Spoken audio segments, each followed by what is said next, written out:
भीमराव के सुंदर संविधान सजनी, चमके भीमराव के सुंदर संविधान सजनी।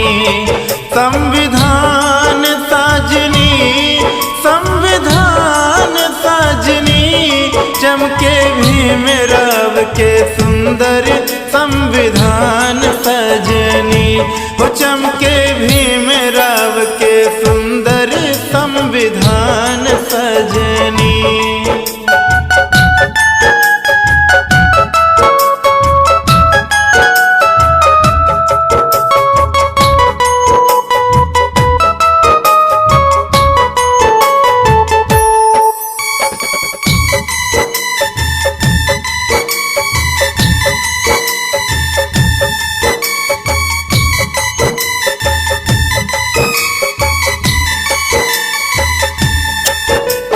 आजादी के पहले ब्रिटिश संविधान फरमाया,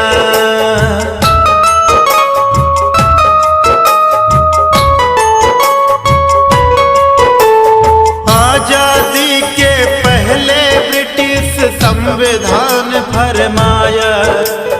मौका पाकर वीर भारती संविधान बैठाया, डट के मीटिंग कैले नेता नौजवान सजनी। हो चमके भीमराव के सुंदर संविधान सजनी।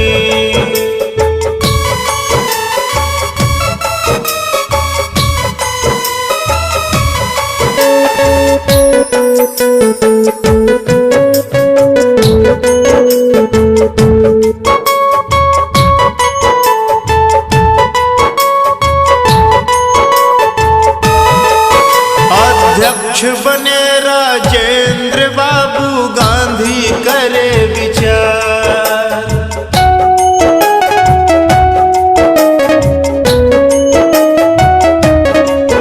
अध्यक्ष बने राजेंद्र बाबू गांधी करे विचार।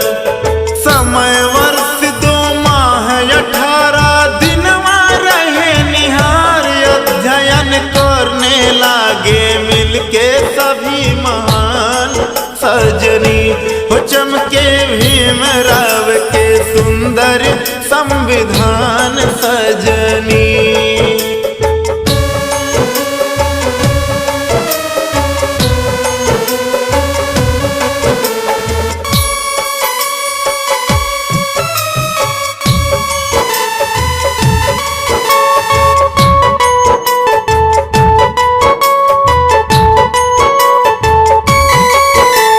संविधान का रूप मसीदा समझ सका ना कोई,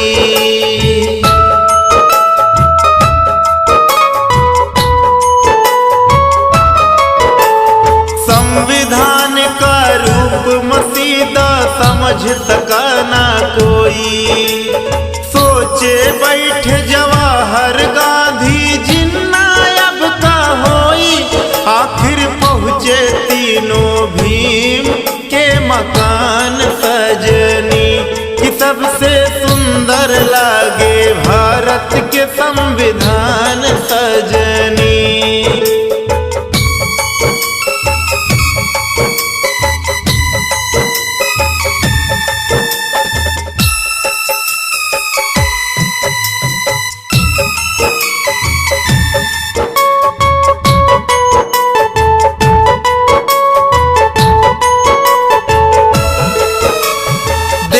दशा व्याकुल गांधी के बोले भीम महान।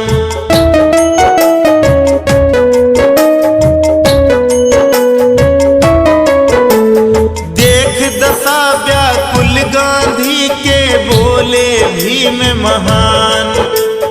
कवना कारण हित तुवैला कह द चतुर सुजान, शान से लिखवई आजादी के संविधान सजनी।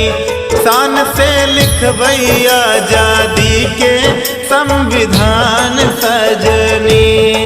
संविधान सजनी, संविधान